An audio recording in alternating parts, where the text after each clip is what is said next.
ወዳችዬ የምወዳችሁ እንዴት አላችሁልን? በሌላ በቆንጆ ፊልም መተናል። ፊልሙን እንደምትወዱት እርግጠኛ ነኝ። ስለዚህ ላይክ እና ሰብስክራይብ ማድረግ እንዳይረሳ። ለፍታችኋል ይገባችኋል የምትሉ ብቻ ደግሞ ቪዲዮዎቻችንን በቪፒኤን ማየት ትችላላችሁ። ወደ ቪዲዮ ፊልማችን ሲጀምር ሆንግ ቾንግ ዚን እናያታለን። ከሰፈር ጓደኛዋ ተውሳንግ ጋር እየተጫወተች ቢሆንም ስለሱ በምታወራበት ጊዜ ከልጅነታቸው ጀምሮ እስኳን ጓደኛ ቢሆኑም ሁሌ ግን ያሾፍባል ነበር። ምንም ብትናደድለትም ይባስ ደስ እያለው ይመጣል እንጂ አይደበርም ነበር። አብራ ከጓደኞቿ ጋር ፎቶ ከተነሳች በኋላ ሰላም ለማግኘት ወደ ቤት ነበር ሄደችው። ነገር ግን ሰላሙ አልቀጠለም። የቤት ኪራይ ገንዘባቸው ስለጨመረ እናቷ ከዚህ በኋላ ለኪስ የምትሰጣትን ብር እንደቀነሰች እየነገረቻት በጽሁፍ ነበር። ይህን ስትመለከት ትናደዳለች። ለአባቷም እየነገረችው ነበር። አባቷን ታማክራለች እንጂ እናቷን በጣም ትፈራት ነበር። የእናቷ የጦር ወታደር ናት ብትባል ራሱ የሚገባት አይነት ስርዓት የያዘች ልጅ ነበረች። ያንን ብር የምትፈልገው አጠራቀማ ሳይክል ለመግዛት ነበር። እናቷ ግን ሳይክል ልገዛላት ፈቃደኛ አልነበረችም። በዚህም ሄዳ ለሳንግ ስታማክረው ከማማከር ይልቅ አሾፎባት ህፃን ልጅ እንደሆነች ነበር ይነገራት። ይህንን ስትሰማ በንዴት ጭንቅላቱን ትመታዋለች። አብረው ሲሆኑ በየጊዜው መጨቃጨቅ ነበር ስራቸው። ነገር ግን የልብ ጓደኛሞች ነበሩ። አንድ ቀን ላይም ቼንግ ዚ ቤት እያጸዳች በነበረበት ጊዜ ፖስታ ታገኛለች። እዛ ውስጥም በጣም ብዙ ብር ነበር። ታዲያ ምን ላድርገው ብላ ከጓደኞቿ ጋር እያወራች ነው። የአባቷ ይሁን የእናቷ አላወቀችም ነበር። በዚህ ቀስ ብላ ልትጠይቃቸው ታስባለች። መጀመሪያ የሄደችው እናቷ ጋር ነው። የደበቀችውን ሚስጥር እንዳወቀችባት ትነግራታለች። ያኔ እናትየው እንዴት እንዳወቀች እሷን በማደጎ እንደወሰደቻትና እንዳሳደገቻት እየነገረቻት ነበር። ይህንን ስትሰማ ደንግጣ ትቀራለች።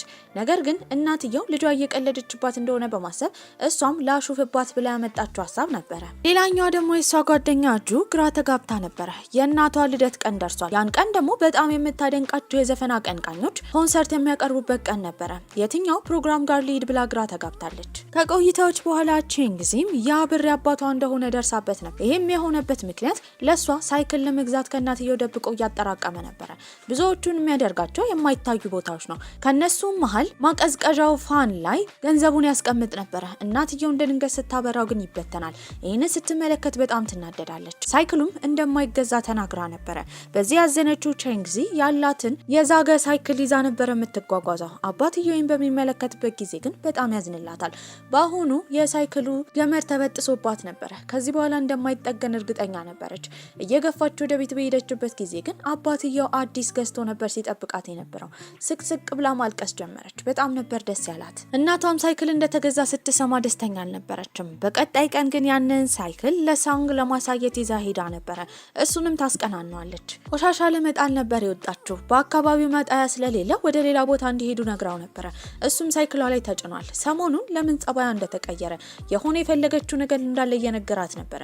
በዚህ በጣም ትናደዳለች። አንድ አዛውንትም ወደ እሷ ይቀርቡና ሳይክሏ በጣም እንደሚያምር ነገር ግን መጠበቂያ ቁልፍ እንደሚያስፈልገው ካልሆነ እዚህ አካባቢ እንደምትሰረቅ ነበር የነገሯት። የቼንግዚ ጓደኛ ጁም የእናቷን ልደት ትታ ኮንሰርቱ ላይ ታድማ ነበረ። የቼንግዚ ጓደኛ ጁም የእናቷን ልደት ትታ ኮንሰርቱ ላይ ለመሄድ ወስና ነበረ።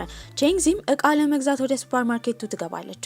የፈለገችውን ገዝታ በወጣችበት ጊዜ ግን ሳይክሉ በቦታ የለም። በዚህም ትደነግጣለች። እያለቀሰች ነበረ። ለሳንግም ደውላ ትነግረዋለች። የጁ እናትም ልደት ለማክበር ብቻዋን ልጇ ጥላት ስለሄደች በጣም ደብሯት ነበር። ያኔ ግን ልደቷን ልታከብርላት የመጣችው የራሷ እናት ነበረች። በዚህም ልጇ ሳታከብርላት እናቷ ስለመጣች ደስ ብሏት ነበር። ጁም ወደ ኮንሰርቱ ለመግባት ትንሽ እርምጃ ሲቀራት ነበረ የእናቷ ነገር ትዝ ሲላት የነበረው። ትኬቱን እንደማትፈልግ የእናቷን ልደት ለማክበር ወደ ቤት እንደምትመለስ። ታዲያ ቼንግዚ መምጣት ከፈለገች እዛ ኮንሰርት ላይ እንድትመጣና እንዲጋብዟት ለጓደኛዋ በመናገር ትኬቱን ሰጥታው ትሄዳለች። ያኔ ቼንግዚ ለቅሶ ላይ ነበረች። በዚህም ተደውሎ ወደ ኮንሰርቱ መግባት እንደምትፈልግ ስትጠየቅ ወዲያው ነበር የተስማማችው ልክ ምንም እንዳልተፈጠረ። በዚህም እየሮጠች እነሱ ጋር ትሄዳለች። ጁም ከአባቷና ከወንድሟ ጋር በመሆን እናቷን ሰርፕራይዝ ለማድረግ ወደ ቤት ገብታ ነበረ። ከኮንሰርቱ ስትወጣ ሳይክሏን የጣለች እንኳን አትመስልም ነበረ። ሁሉን ነገር ረስቷለች። እንደ ድንገት ሆኖ ግን አንድ ሳይክል መሀል ላይ ትመለከታለች። በዚህም ያንን ሳይክል ልስረቅ አልስረቅ ግራ ተጋብታ ነበረ። ጓደኞቿ ግን በዚህ ነገር እንደማይደግፏት እርግጠኛ ነበረች። ቤትም በሚሄዱበት ጊዜ ጎረቤታሞች አንድ ላይ ተሰብስበው ወሬ ተነስቶ ክርክር ይፈጠራል። በዚህም የተነሳ በሴትና በወንድ መካከል ያለ ልዩነትና ጥንካሬ ነበር ርዕሳቸው። ቾንግዚና ሳንግ የሚጨቃጨቁ ጀመረ። እሱ ሲሰድባት ከልጅነቷ ጀምሮ ደካማ እንደሆነች እንደሚያውቅ፣ ታዲያ አንዴም እንኳን ጠንካራ እንዳልሆነች ሲናገር እሷ ደግሞ ጠንካራ ነኝ ብላ በመካከላቸው ትልቅ ድብድብ ተፈጥሮ ነበረ። ትምህርት ቤትን በሚሄዱበት ጊዜ መምህሯ ስትናገር የነበረው አሳይመንት እንደሚሰጣቸው፣ ያ አሳይመንት የተግባር እንደሆነ፣ ታዲያ ጥንድ ሆነው እንደሚሰሩ ነበር ስትናገር የነበረው። ከዚህ ቀደም ቼንግዚና ሳንግ አንድ ቡድን ውስጥ ነበሩ። ነገር ግን ከማታው ጥል በኋላ አንድ ላይ መሆን ስላልፈለጉ ብቻ አብረው መሆን እንደማይፈልጉ ለመምህሯ ይናገራሉ። መምህሯም በተማሪዎች መካከል መበታተን እንዲሁም ጭቅጭቅ እንዳይፈጠር እጣ ለማስነሳት ነበር ያሰበችው። ታዲያ እጣ ፋንታ ልትተዋቸው አልፈለገችም። አሁንም ቼንግዚና ሳንግ አንድ ላይ ነበር የደረሳቸው። የተሰጣቸው ርዕስ ደግሞ እንደ ፍቅረኛሞች ማስመሰል ነበረባቸው። ይሄ በመካከላቸው የማይፈጠር ነገር ነው። አብሶ ሳንግ ከእሷ ጋር ፍቅረኛ መሆንን ሲያስበው ወደ ፈጣሪው እንዲያንጋጥጥና እንዲጸልይ ያደርገው ነበረ። ከጓደኞቻቸው ምክር እየተቀበሉ ነበረ እንደሚዋደዱ ማስመሰል እንዳለባቸው። በመካከላቸው ግን ጥል እንጂ መዋደድ ኖሮ አያውቅም። ታዲያ ጓደኛቸው ጃሊም ሲነግራቸው የነበረው ሁለቱም እዚህ አይነት ነገር ውስጥ መግባት ካልፈለጉ፣ ነገር ግን ይህንን አሳይመንት መስራት ገንዘብ ስለሚያሸልም ግድ መስራት እንዳለባቸው ነበረ። እንደ ልምምድ ያክልም በመካከላቸው መቀራረብ እንዲፈጠር እሱ ትከሻ ላይ እንድትተኛ ተነግሯት ነበረ። ያኔ ትከሻውን እንደነካች ድርቅ ብሎ ይቀራል። በዚህም መንቀሳቀስ ስለፈለገ ብቻ ሲንቀሳቀስ እሷን ጥሏት ነበረ። በቀጣይ ቀንም ቼንግዚ በጣም አምሮባት ቀሚሷን ለብሳ እየሮጠች እሱ ጋር ትሄዳለች። ለልምምድ ጊዜ ሊያሳልፉ ነበረ። እንዳማረባት ነበር የጠየቀችው። እሱ ግን ምንም እንዳላማረባት፣ ታዲያ ሁሌ በሱ አይን አንድ አይነት እንደሆነች ነበር የነገራት። በሳይክላቸውም ይሄዳሉ። ሲኒማ ሲገቡ ሲጨቃጨቁ፣ ጌም ለመጫወት ሲገቡ ሲጨቃጨቁ፣ በመጨረሻ እሷ ከመናደዱ የተነሳ ጥላ ሁላ ሄዳ ነበረ። ከጓደኛው ጋርም ሆኖ አዲስ ስትራቴጂ ፈጥረው ጊዜ ማሳለፍ እንዳለባቸው በሚነግረው ጊዜ እሱ ግን ቼንግዚን ሲያያት ልክ እንደ ሴት እንኳን እንደማያት፣ ከልጅነቱ ጀምሮ ጓደኛው ስለሆነች ልክ እንደ ወንድ ጓደኛው እንደሚያያት ነበር ሲናገር የነበረው። ይህንን ስትሰማ እሷም ተናዳ ነበረ። ያኔ ጓደኛቸው ያመጣው ሀሳብ ፍቅር አዘል የሆነ የፍቅር ፊልም ማየትና ከሱ መማር ነበረ። ፊልሙ ላይ በጃኬት ተሸፍነው ፍቅረኛሞቹ ይሮጡ ነበረ። ይህንን ነገር ለመፍጠር ዝናብ ላይ ይወጣሉ። በዛ ጊዜ ግን እሷ ዝናብ እንዲመታት ይባስ ብሎም ጠልፎ መሬት ላይ ጥሏት ነበረ። ቼንግዚም አመሻሽ ላይ ወደ ሱፐርማርኬት በሄደችበት ጊዜ መጠጣት የፈለገችውን ለስላሳ ለማውረድ ስትሞክር ተንጠራርታ ልትወድቅ ነበረ። በዛ ጊዜ መጥቶ ያነሳላት አንድ ቆንጅዬ ልጅ ነው። እሱን ስትመለከት ፈዛ ትቀራለች። ያ ልጅ የእሷ ፍቅረኛ ከሆነ ዓለም ላይ አሉ የተባሉ ህልሞቿ እንዳለ እንደሚሳኩላት በዛች በጥቂት ደቂቃ እያሰበች ነበረ። በቀጣይ ቀንም ቤቱ ጸጉሯን ለመታጠብ ስትሞክር ውሃ ይጠፋባታል። ለዚህም እናቷ ስትነግራት የነበረው እነሶንግ ቤት ውሃ ስላለ ሄዳ ታጥባ እንድትጨርስ ነበረ። እየተነጫነጨች ወደዛ ትሄዳለች። ቤት ስትገባ ማንም አልነበረም። ለዚህም ደስ ብሏት ጸጉሯን ታጥባ በፎም እያደረገች እየዘፈነች ነበረ። ያኔ የመጣው ሶንግና የሱ ያጎት ልጅ ነበረ። ያ ያጎት ልጅ በደቂቃዎች ውስጥ ፍቅር ውስጥ የወደቀችለት ልጅ ነበረ። በግርምትም እየዘፈነች ይመለከቷታል። ልጁ ስሙ ዜን ይባል ነበረ። ታዲያ የሳንግ ያጎት ልጅ እንደሆነ ባወቀችበት ጊዜ በየቀኑ በተለያየ ሰዓት እዛ ቤት ትመላለስ ጀመረ። ሴንግም ይሄ ያልተለመደ ባህሪዋ ግራ ጋብቶታል። ከልጁ ጋር እንዳትሆን በተደጋጋሚ ሞክር ነበረ። ከዛ ባሻገርም የፍቅር ደብዳቤ ጽፋ ለመስጠት ብታስብም እሱም አልተሳካላትም። ባለችበት ሁኔታ ፍቅሯን ለሱ መግለጽ ግዴታ እንደሆነ ነበር የተረዳችው። ለትምህርት ቢሆን እንደዚህ አትሆንም ነበረ። በዚህም ለመናገር በሄደችበት ጊዜ ዜንን ከፍቅረኛው ጋር ትመለከተዋለች። ያኔ ድርቅ ብላ ነበር የቀረችው። ልቧም በጣም ይሰበራል። ያኔ ሳንግ ከጀርባ ይመጣል። ሁለቱ ፍቅረኛሞች እንደሆኑ፣ የዜን ፍቅረኛ በጣም የተረጋጋች ሰው የምታከብርና ሩሩ ሴት እንደሆነች፣ እንደ አንዳንድ ሰዎች እንዳልሆነች በአሽሙር እየተናገረ ነበረ። ይሄ ከሱ አፍ ሲወጣ አሁን ባለችበት ሁኔታ ተደምሮ ደግሞ ንዴት ስለፈጠረባት እየሮጠች እያለቀሰች ትሄዳለች። ለእረፍትም ጓደኛዋ ጋር በመሄድ ለሷ ሁሉን ነገር ከነገረቻት በኋላ ስትታይ ቆንጆ እንደሆነች፣ ታዲያ ለምን ሴንግ እንደዚህ እንደሚጠላትና ሁሌ እንደሚያበሽቃት እንደማታክ ትናገራለች። እሱ ሲያበሽቃት አሁን ልታብድ ደርሳ ነበረ። በዚህም በቀጣይ ቀን ወደ ትምህርት ቤት ሲሄዱ ለሁሉም ምግብ አዘጋጅታ ሰጣቸው ነበረ። ይሄ ባህሪዋ ሴንግን ግራ አጋብቶታል። ታዲያ እሱም ከጓደኞቹ ጋር በሚያወራበት ጊዜ ዛሬ ጥሩ ስለሆነችለት እንደባለፈው ደግሞ ዜንን ከፍቅረኛ ጋር ስታይ ልቧ ስለተሰበረ እሷን ለማዝናናት ይዟት ሊወጣ ነበር ያሰበው። በዚህ ጊዜ ግን እሱና ቼንግዚ ብቻ አልነበረም። ዜንና ፍቅረኛው መተው ነበር። ታዲያ ለዜን ፍቅረኛ ቢኖረውም ለሱ ቆንጆ ሆና ለመታየትና ትኩረቱን ለማግኘት ቼንግዚ እየሞከረች ነበር። ዜንግ ግን ሊፈቅድላት አልቻለም። በተደጋጋሚ ልክ እንደ ሕፃን ልጅ ይታገላት ነበር። በዚህም ጨዋታቸውን ጨርሰው ወደ ቤት እስኪመለሱ ድረስ ከፍቅረኛው አይን ያልተነቀለው ዜን ነበር። እሷን ስላልተመለከታት ደብሯታል። ከሴንግ ጋርም እያወራች በምትሄድበት ጊዜ መንገድ ላይ ተመለከተችው ብር ነበር። እሱን ለማንሳት ዝቅ ትላለች። ያኔ መኪና ሊገጫት ነበር። ያዳናትም ሴንግ ነው። እሱም ጉንጮቿን ይዞ ስለ ህይወቷ ማሰብ እንዳለባት ገና ለገና ዜን ፍቅሬን አልተቀበለኝም ብላ ራሷን ልታጠፋ እየሞከረች እንደሆነ ይጠይቃታል። ለመጀመሪያ ጊዜ ነበር እሷ ተቆርቁሮ አዝኖ እንዲህ ሲያወራ የነበረው። ከመገረሟ የተነሳ መንታ ወንድሙ ሁላ መስሏት ነበር። አሁንም አዲስ ሳይክል የመግዛት ትልቅ ፍላጎት ነበራት። በዚህም የተለያዩ እቃዎቿን ሸጣ ገንዘብ ብታጠራቅምም ሊደርስላት አልቻለም ነበር። ያኔ የመጣው ቼንግዚ ነበር። የሆነ ቦታ ሊያሳያት እንደሚፈልግ ይነግራታል። በዚህም ይዟት ይሄዳል። የወሰዳትም የቤታቸው ጋራዥ አካባቢ ነበር። ታዲያ እነሱ ባሸነፉበት ጊዜ ፍቅረኛሞች ሆነው አሳይመንታቸውን ገንዘብ እንደተሸለሙ ያንን ገንዘብ ደግሞ ለሷ ሳይክል ለመግዛት እንደተጠቀመበት ነበር ይነገራት። በጣም ደስ ይላታል። በቅርቡ ፈተና እየደረሰ ስለሆነ ዜን እያስጠናቸው ሁሉም ትኩር ብለው ያዳመጡ ነበር። ቼንግዚም ጥሩ ውጤት የማምጣት ትልቅ ፍላጎት ነበራት። ታዲያ እንደ ህፃን ስትጫወትም አሁን ከቆመችበት ቦታ እስከ ቤቷ ድረስ በ100 እርምጃ ከደረሰች ውጤቷ ጥሩ እንደሚሆን ጥሩ ነገር ለመሳብ እየሞከረች ነበር። በዚህም ትራመዳለች። ነገር ግን ቤቷ ጋር ሳትደርስ 99 ቆጥራ ነበር። በዚህ ጊዜ አንድ ከተራመደች 100 ስለሚሆን በአጠገቧ ሲያልፍ የነበረው ሲያንግ እንዲያዝላት ነበር የጠየቀችው። እሱም ተስማምቶ ያዝላታል። ነገር ግን 2 እርምጃ ሲቀራት ነበር አቁሟት የሄደው። በዚህም እንደምንም ብላ አፋፍራ 100 እንደቆጠረች በማሰብ ራሷን እያጽናናች ነበር። ትምህርት ቤት ውስጥ ጁ በጣም ጎበዝ ተማሪ ነበረች። ታዲያ አመሻሽ ላይ አጥንታ ወደ ቤት በምትሄድበት ጊዜ ከኋላ አንድ ሰውዬ እየተከታተላት ነው። እንደ ጎዳትን ፈርታ ትሮጥ ጀመረ። ያኔ ሊያድናት የመጣው ዙይ የተባለው የልብ ጓደኛዋ ቢሆንም ከዛ ባሻገር ደግሞ የሴንግ ያጎት ልጅ ዛይንም ሊረዳት መጥቶ ነበረ። ሁለቱንም ወንዶች ስታያቸው ልቧ ለሁለት ተከፍሎ ነበረ። ነገር ግን ዙይን ትታ ከዛይን ጋር ነበር ወደ ቤት ሄደችው። በቀጣይ ቀንም ዙይና ጁ መምህሩ ጋር ከተጠሩ በኋላ ሁለቱ የክፍሉ በጣም ጎበዝ ተማሪዎች ስለሆኑ ከሁለቱ ይበልጥ ማርክ ያመጣ ሰው ጭማሪ ማርክ እንደሚሰጠው እየተነገረ ነበር።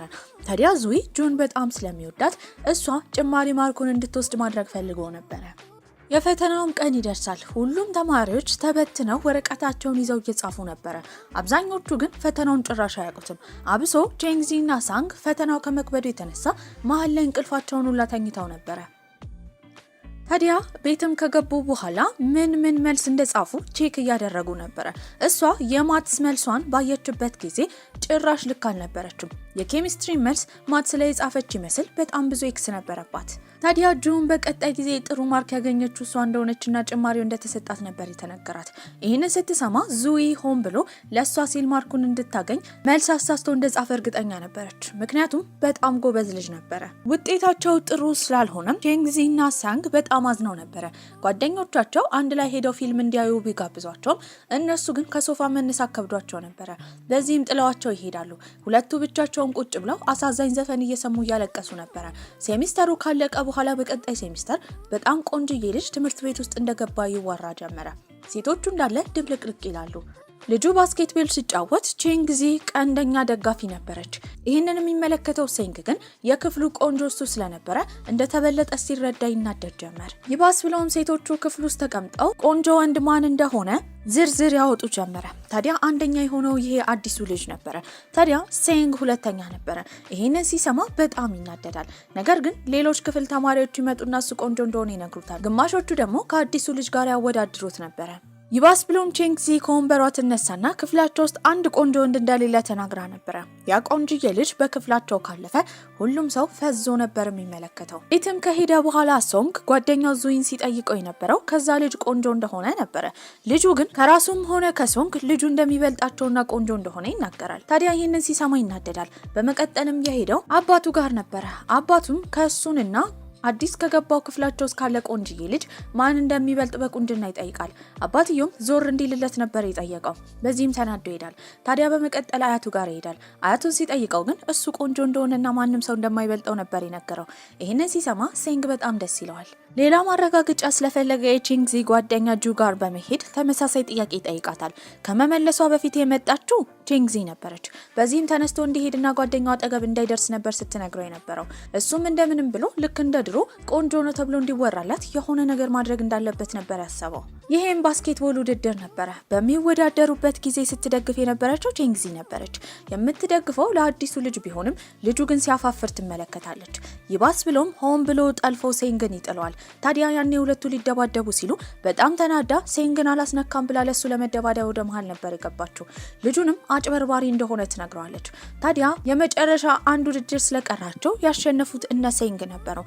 ሴንግም ለሱ ብላ ስላገዘችለት ያመሰግናታል። እሷም ሲያፋፍር ስላየችው መደገፍ ግድ እንደሆነ ነበር የተናገረችው። ከቀናት በኋላ ግን ሴንግ ዙይን አንድ ጥያቄ ጠይቋል። ከዚህ ቀደም ዙይን ጉንጩን ይዛ ቼንግዚን ስላያት ሁለቱ የፍቅር ጓደኛሞች እንደሆነ ወይም ደግሞ ዙይ ቼንግዚን እንደሚወዳት ነበር የጠየቀው። ታዲያ ዙይ ይሄንን ሲሰማ ይደነግጣል። እሱም የሚወደው ጁን ነበረ። በዚህም ከቼንግዚ ጋር ምንም ግንኙነት እንደሌለውና እሷም እንደማትወደው ነበር የተናገረው። ይህንን በተናገረበት ጊዜ ዙይ መጠራጠር ውስጡ ተፈጥሮ ነበረ። ለምን ሴንግ እንደዚህ ተናደደ? በዚህም ቼንግዚን እንደሚወዳት ይጠየቃል። እሱም በድንጋጤ እንደማይወዳት ይናገራል። ይሄ ነገር ከተወራ ጊዜ ጀምሮ ግን በቀጣይ ቀን ፍዝዝ ብሎ እየተመለከታት ነበረ። ቶሎ ከሷ መሸሽ ጀመረ። ቤትም ከገባ በኋላ የፍቅር ምልክቶች ምን እንደሆኑ ሰርች ያደርጋል። እያንዳንዱን እያየ ከራሱ ጋር እያነጻጸረ ነበረ። ባሰበ ቁጥር ግን እንደሚወዳት ነበር ሲረዳ የነበረው። ይባስ ብሎም ስለ ሌሎች ሴቶች ሲያስብ ምንም አይነት ነገር አይታሰበውም። ነገር ግን ስለ እሷ ሲያስብ እሷ ስትመጣ ከጀርባዋ የሆነ ብርሃን ያለ መልአክ እየመሰለች ነበር የምትታየው። በቀጣይ ቀንም ትምህርት ቤት እንደተለመደው እየጠበቃት እያለ በሳይክል ትመጣለች። ጸጉሯ በንፋሱ እየተነቃነቀ በጣም ቆንጆ ሆና ነበረ። ፍዝዝ ብሎ ነው የቀረው። ከወትሮ ከሚያያት አሁን አስተያየቱ ተቀይሮ ነበር። ፍዝዝ ብሎ እየተመለከታት በዛ ሰዓት ከሷ የበለጠ ቆንጆ እንደሌለ ለራሱ እየተናገረ አጠገቡ ከደረሰች በኋላ ግን የሚበላው ሳንዶች ላይ አስነጥሳ ነበረ። ያኔ ከመፍዘዙ ይነቃል። ሁለቱ የፍቅር ምልክቶች እንደታዩበት እርግጠኛ ነበረ። ቀጣዮቹ ሁለቱ ደግሞ ወዲያው ይታያሉ። ይህም መምህሩ የተናገረው ጥንድ ሆነው ጥናት እንዲያጠኑ ነበረ። ታዲያ እሷ እንድታስጠናው ቼንግዚን መጠየቅ ሴንግ በጣም ቢፈልግም አፍሮ ነበረ። እሷም ከማን ጋር ቡድን መፍጠር እንዳለባት ግራ ስለተጋባች መምህሩ ሊያቀልላት ብሎ ሌላ ክፍል ካለ ልጅ ጋር ያጣምራታል። ይህንን ሲሰማ በንዴት ሴንግ ተቃጥሎ ነበረ። ታዲያ ሊንግ ከተባለው ልጅ ጋርም እየተሳሳቀች ነው የምታወራው። በቀጣይ ጊዜም ለማጥናት በተቀጣጠሩበት ጊዜ ልብሷ፣ አለባበሷ ልክ እንዳልሆነ ከሱ ጋር የፍቅር ጊዜ ልታሳልፍ ይሆን ልታጠና በንዴት ሴንግ ይጠይቃታል። ከዛ ባሻገርም ከቅናቱ የተነሳ አብሯቸው እንደሚሄድ ነበር የተናገረው። ሁለቱ መንገድ ላይ ቆመው እያወሩ እየተሳሳቁ የሚመለከተው ሴንግ በቅናት ብግን እያለ ነው። ሁለት የኮሪያ ሴቶች አቅጣጫ ፈልገው በሚጠይቁበት ጊዜ በኮሪያኛ መንገድ ያሳያቸው ሊንግ የተባለው ልጅ ነበረ። እሱ ኮሪያኛ ስለሚችል፣ ሴንግ ደግሞ ስለማይችል በራስ መተማመኑ ዝቅ ብሎ ነበረ። ቤት እስኪገቡ ድረስ እየተከታተላቸው እያስቸገራቸው ነበረ። ታዲያ በቀጣይ ቀን ራሱ እሷ አጥንታ እስክትመለስ ድረስ ውጭ እየጠበቃት ነው። እስክትመጣ በጣም ተጨንቆ ነበረ። ስላረፈደችም እንደመጣች ይጮህባታል። እሷን በመገረም ለምን እስካሁን እየጠበቃት እንዳለ ትጠይቋለች።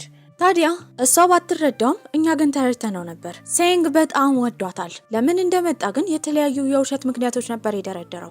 ከፍቅር ምልክቶች አንዱ ለሚወዱት ሰው ስጦታ መስጠት ደስተኛ እንደሚያደርግ ነበረ። በህልሙም ሲመለከት የነበረው እሷን ይዞ ሾፒንግ ይዟት ወጥቶ የፈለገችውን ልብስ እንዳለ ሲገዛላት ነበረ። በዚህ ህልም ደስተኛ ነበረ። ታዲያ ግን በቀጣይ ቀን መጽሐፍ መግዛት ስለፈለገች ብር ስትጠይቀው ህልሙ እየተሳካ እንደሆነ በማሰብ ዋሌቱን አውጥቶ ገንዘብ ለመስጠት ተዘጋጅቶ ነበረ። ቦርሳ ውስጥ የነበረው ግን 2 የን ብቻ ነበረ። ሌላኛው የፍቅር ምልክት ደግሞ አንድን ሰውን ካፈቀርን ከሱ ጋር ጊዜ ማሳለፍ ትልቅ ፍላጎት ይኖረናል የሚል ነበረ። በዚህ የተነሳ እቃ ለመመለስ እሱ ቤት በመጣችበት ጊዜ እንዳትሄድና ፊልም እንዳወረደ አብረው እንዲያዩ ነበር የጠየቃት። ተስማምታ ትቀመጣለች። ፊልሙ የሆረር ቢሆንም እሷ ማየት በጣም ወዳ እየተመለከተች ነበረ። እሱ ግን በጣም ፈርቶ ከሷ ጀርባ እየተደበቀ ነው። በጣም እያስቸገራት ነበረ። ከቆይታዎች በኋላ ደግሞ መብራት ሲጠፋ አንገቷን ጥብቅ አድርጎ ይዞ መተንፈስ ከብዷት ነበረ። ያኔ ቁጭ ብሎ ሻማ ያበራሉ። በዚህ ሰዓት ፍዝዝ ብላ ትመለከተ ጀመረ። ጉንጮቹንም ትይዛለች። ያኔ ፍቅሯን ትናገራለች ብሎ ሴንግ እያሰበ ነበረ። አንተ ጭንቅላት ምን ያክላል? ወይኔ እስከዛሬ በእኔ ታሾፋለህ። ያንተ ግን እኮ የኔን 2 እጥፍ ነው የሚያክለው። በጣም ተናዶም ወደ ቤቷ እንድትሄድ ነበር ይነገራት። በቀጣይ ጊዜም በሰፈሩ አንድ ያሉ አዛውንት አቶ ሊ ከሰፈራቸው ሊለቁ ስለሆነ እቃ በማሸግ ተማሪዎቹ እንዳለ ያገዟቸው ነበረ። በዛ ጊዜ ግን እሳቸው ከመሄዳቸው በፊት የዘፈን ማጫወቻቸውን ለአንድ ሰው መስጠት እንደሚፈልጉና ፈቃደኛ ካለ ይጠይቃሉ። ያኔ ያወጣችው ቼንግዚ ነበረች። እሷ ግን ያንን የዘፈን ማጫወቻ ከወሰደች ገና ለገና አብረው ሲሆኑ አታናግረኝም ብሎ ያሰበው ሴንግ እሱም እንደሚፈልግ በመናገር እጁን ያወጣል። እሷ በጣም ስለፈለገችው ሊፎካከራት እንደሆነ በማሰብ ትናደዳለች። እሳቸውን ፍትሃዊ ለማድረግ ሳንቲም በማወርወር ካስመረጧቸው በኋላ ያሸነፈው ሳንግ ነበረ። እሱ ስላሸነፈ በጣም ተናዳ እንደ እብዱላ ብቻዋን እያወራች ነበረ። በቀጣይ ቀንም ጓደኛሞች ተሰባስበው አቶ ሊ ሊሄዱ ስለሆነ ለእሳቸው ስጦታ መስጠት ፈልገዋል። ምን እናደርግ ባሉበት ጊዜ ሳንግ ያመጣው ሀሳብ እየተዟዟሩ እሳቸው ከሚወዷቸው ሰዎች ጋር ቪዲዮ መቅረጽ። ታዲያ በሚናፍቋቸው ጊዜ እሳቸው ያንን ቪዲዮ ማየት እንደሚችሉ ነበር ሀሳብ ያመጡት። እየተዘዋወሩ እያንዳንዱን ሰው ይቀርጹ ጀመረ። በዚህ መሀል ግን ቼንግዚና ሳንግ መጣላት ወደ ኋላ አላሉ። የአቶ ሊ ሚስት ደግሞ የምትኖረው ባህር ተሻግራ ስለሆነ እሷን ለማግኘት ካላቸው ሀሳብ የተነሳ ሁሉም ጓደኛሞች መርከቡ ላይ ይገባሉ። ነገር ግን ግማሾቹ በዛ መርከብ ውሃ አማካኝነት ስለፈሩ ወርደው ነበረ። የቀሩት ቼንግዚና ሳንግ ናቸው። ታዲያ እሷ እንደፈለገች በምትጫወትበት ጊዜ መርከቡ ሲመለከታት በጣም ደንግጦ ነበረ። ይባስ እየወደዳት ነው። በዚህም ሁለቱ ቁጭ ብለው እያወሩ በነበረበት ጊዜ እንደ ድንገት መርከቡ ይቆማል። በመድረስም ጊዜ ስለፈጀ ጥያቄ በሚያቀርቡበት ሰዓት መርከቡ ትንሽ ስለተበላሸ ሁሉም ለአደጋ ጊዜ የሚሆነውን ጃኬት እንዲያደርጉ ነበር የተነገራቸው። እንደምትሞት ያሰበችው ቼንግዚ ገና ፍቅረኛ ሳይኖራት ገና ደስተኛ ሳትሆን በመሞቷ በጣም አዝና እሱም በጣም ደንግጦ ቪዲዮ ለራሳቸው ይቀርጻሉ። ጓደኞቻቸው ተመልሰው ስላልመጡ በጣም ተጨንቀው ነበረ። አንዲት ሴትም ትቀርባቸውና የመርከቡ ነዳጅ ስላለቀ ለመቅዳትና ድጋሚ ለመነሳት ጊዜ እንደሚፈጅ ነበር የተነገራቸው። ከቆይታዎች በኋላ መርከቡ ቢነሳም እሷ እንቅልፏን ተኝታ ነበረ። ታዲያ ጃኬቱን አውልቆ አልብሶ ትከሻው ላይ ያስተኛታል። ቪዲዮንም በቆንጆ ሁኔታ በመቅረጽ ለሰውየው መስጠት ችለው ነበረ። እሳቸውም ደስተኛ ይሆናሉ። ሊሄዱ አንድ ቀን ስለቀራቸው እሳቸው የሰጧቸውን የዘፈን ማጫወቻ መመለስ የፈለገው ሴንግ አብረው እንድትሄድ ቼንግዚ ትጠይቀዋለች። እሱ ግን እምቢ ብሏት ነበረ። በዚህም በጣም ይደብራታል። ታዲያ ይሄን ያህል የዘፈን ማጫወቻ የምትወድ ከሆነ ለእሷ ለመግዛት ነበር ያሰበው። ያጠራቀመው ገንዘብ ትንሽ ቢሆንም ከጓደኛው ይበደራል። በቀጣይ ጊዜ ትምህርት ቤት ውስጥም ከሰው ተበድራ የዘፈን ማጫወቻ ስትጠቀም በተመለከተበት ጊዜ ከዚህ በኋላ እንደማያስፈልጋት በመናገር አዲሱን ይሰጣታል። እሷም ደስ ይላታል። ታዲያ አቶ ሊ ግን ከቤት ለመውጣት አንድ ቀን ሲቀራቸው ልባቸውን በጣም ታማው ነበረ። ታዲያ ወደ ሆስፒታልም ይገባሉ። ተማሪዎቹ ሲሰሙ ትምህርታቸውን አቋርጠው ይሄዳሉ። ነገር ግን ሰውየው መዳን አልቻሉም ነበረ። በዚህም ሁሉም ሰው ከባድ ሀዘን ውስጥ ይገባል። አብሶ ቼንግዚ ስቅስቅ ብላ እያለቀሰች ነበረ። ሀገሪቷ ውስጥ ትልቅ የቻይና ውድድር ነበረ። አቶ ሊ ቆይተው ያንን የመክፈቻ ውድድር ቢያዩ በጣም ደስ ይላት ነበረ። ታዲያ በቀጣይ ቀን ገንዘብ ፈልጋለች። ከእናቷን በተደጋጋሚ ገንዘብ ስትጠይቃት ልትሰጣት አልቻለችም። ጆሊ የተባለ ጓደኛም እሱም ከቤተሰቦቹ ገንዘብ ቢጠይቅ አልተሰጠውም ነበረ። ከማዘኑ የተነሳ ደሃ ባትሆን ደስታዋ እንደሆነ ትናገራለች። ታዲያ ይህንን የሰማው ሴንግም ከቤተሰቦቻቸው በተደጋጋሚ ገንዘብ ከመጠየቅ ራሳቸው ገንዘብ ማግኘት እንዳለባቸው ነበር የተናገረው። በዚህም ሁሉም የማይፈልጉት እቃ ካለ እንዲሸጡ ሀሳብ ያመጣል። ታዲያ እሷ እንድትሸጥ በተጠየቀችበት ጊዜ የሰጣችው ትንሽ እቃ ነበረ። ሴንግ ግን ጠርጥሯታል። ቤት ከሄደ በኋላ በሚፈልግበት ጊዜ ብርድ ልብሷ ስር ብዙ አሻንጉሊቶቿን መሸጥ ስላልፈለገች ደብቃ ነበረ። እሱም ገንዘብ የምትፈልግ ከሆነ መስዋዕትነት መክፈል እንዳለባት ነበር ሲነግራት የነበረው። በቀጣይ ቀን ትምህርት ቤትም ትሸጣለች። በዚህም ገንዘቦችን ማግኘት ችላ ነበረ። በቂ ስላልሆነ ግን እሷና እሱ አንድ ላይ በመሆን መንገድ ላይ መሸጥ ጀመሩ። እንደ ጌም አድርገው በነፃ ለማጫወት ነበር ያሰቡት። ታዲያ በነፃ አንድ ሁለት ካሸነፉ በኋላ ሰዎች ሌላውን በገንዘብ እንዲገዙ ለማድረግ በስሙ ብዙ ሰዎችን እየጠበቁ አንድም ሰው ደነሱ ዘር አላለ። በዚህም አንድ ሰውዬ ይመጣና እንደሚጫወት ይናገራል። ያ ሰውዬ ግን ጌሙ ላይ በጣም ጎበዝ ስለሆነ በነፃ ያላቸውን እቃ እንዳለ ወስዶባቸው ነበረ። ይህንን ስትመለከት ቼንግዚ ስቅስቅ ብላ ታለቅሳለች። ታዲያ እንደዚህ አይነት ሁኔታ ውስጥ ሆና እንዲከፋት ስላልፈለገ ብቻ አንድ ሀሳብ ያመጣል። አጠገቡ ካለ ሰውዬ ጊታር ከተቀበለ በኋላ ዘፈን ይጫወት ጀመረ። ሰዎቹም ድምፁን በጣም በመውደድ ገንዘብ ቁጭ ያደርጉለታል። ይህንን ስታይ በጣም ደስ ብሏት ነበረ። ታዲያ የኦሎምፒክ ጨዋታው ላይ ትኬት ለመግዛት ገንዘብ እንደምታገኝ አስባ ነበረ። በቀጣይ ቀንም በተመሳሳይ ሁኔታ እሱ ዘፈን እየዘፈነ ገንዘብ ትሰበስባለች። ያን ቀን ግን ፖሊሶች መተውባቸው ነበረ። በዚህም እየሮጡ ያመልጣሉ። ተደብቀውም በነበረበት ጊዜ ተቃቅፈው ነበረ። ያኔ እሷም የተረዳችው እንደምትወደው ነበረ። ገንዘቡን አጠራቅመው ቢጨርሱም ግን የተረዱት ለኦሎምፒክ መግቢያ ትኬቱ እንዳለቀ ነበረ። ሁሉም በጣም አዝነው ነበረ። አንድ ቀን ላይ ግን የሆነ ውድድር እንዳለ ያንን ውድድር ያሸነፈ ሰው የኦሎምፒኩን ትኬት እንደሚሸለም ነበር ያዩት። በዚህም ውድድሩ ላይ ለመወዳደር ያስባሉ። የመጀመሪያውን ያሸንፋሉ። ሁለተኛው ላይ የምግብ ውድድር ነበረ። ታዲያ ጓደኛቸው ጆሊን ካስራቡት በኋላ እሱን ለማወዳደር በማሰብ ከተወዳደረ በኋላ አሸንፈው ነበረ።